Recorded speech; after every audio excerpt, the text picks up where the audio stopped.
San konnichiwa, Zamurai Engineer. In this video, let us go to discuss another example applying the Gauss-Seidel method in solving simultaneous linear equations. So we have example number 3, given the system.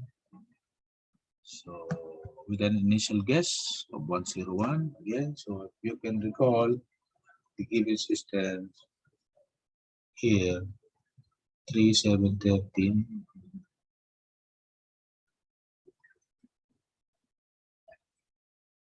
1, 5, 3, 12, 3, -5, right? Okay. So we what? We exchange. we switch equation 1 and equation 3. We switch it. Okay. So in the previous example, with our equation 1 right now, it is previously equation number 3. And the equation number 3 right now is previously equation number 1. So we just switch. But the answer is still the same because we switch x1 and x3. They're all same initial guess. So with this, let us go and find the tabulated values with 6 iterations. Let's do it as your practice. 6 iterations. Okay, so this is what?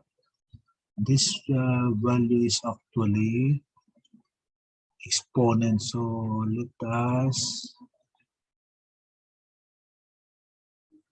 move this a little bit. Move this. Okay. And move this a little bit because those are exponents. Okay. Move this a little bit.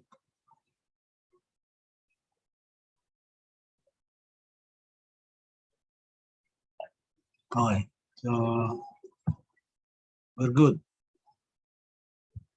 So now it is properly written. So use your time and effort to learn the Gauss-Seidel method by practicing it again with the 6 iteration in this example. So you have to be able to find these values using that. No? The values are not converging. Does this mean that the Gauss-Seidel method cannot be used?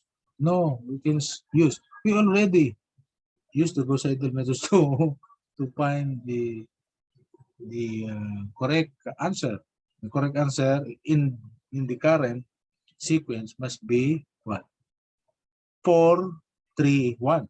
Because our previous sample, we have the exact answer 1, 3, and 4. Okay? Now, the supposed answer must be 4, 3, 1. Because we only switch the equation 1 and 3. But take a look at the approximate error. It is not converging. Okay? There is what? 109, about the same approximate error. Even after 6 iterations, it's not converging.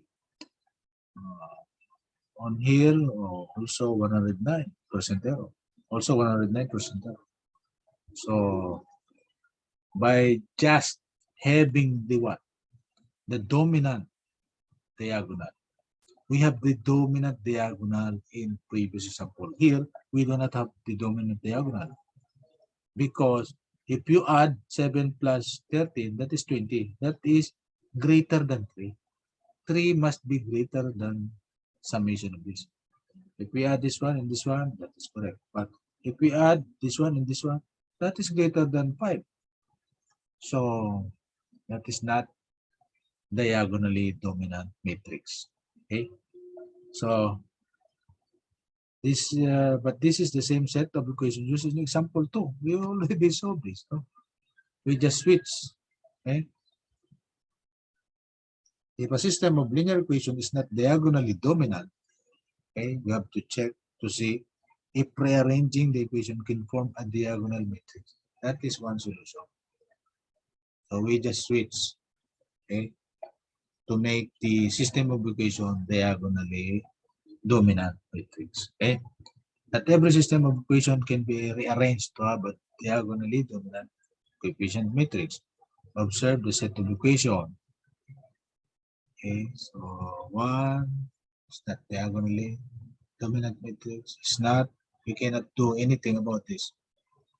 Only equation number 3 would be switch to equation 2, but still this will not solve the problem because this equation prevents the set of equation from having a diagonally dominant coefficient matrix. Equation 1 and 2 prevents us from doing. So it prevents us, equation 1 and 2, because 1 plus 1 is 2, which is greater than 1. So that prevents us. Also, this one, 2 plus 3 is 5, which is also, so these two equation 1 and 2, are those equations that prevents us from having a diagonally dominant coefficient matrix. Only this one could be a diagonally because 1 plus 1 is less than 7. So this one could be placed as the second equation. Okay. So let us summarize what we learned in this method. So there are advantages of going for the Gauss-Seidel method because it is a method which converges very fast, efficient, and it allows the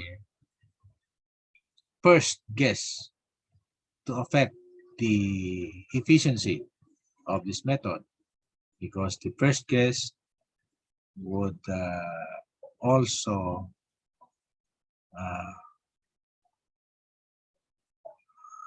be a factor, because if the first guess is good, is near to the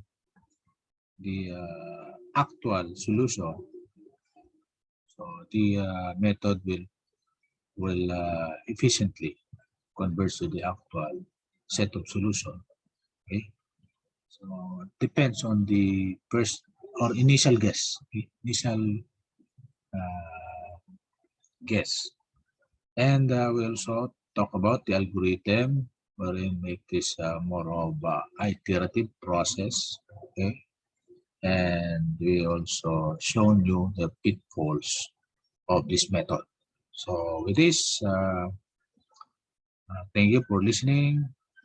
This is Dr. DrEYPEI, your professor, saying engineering is for nation building.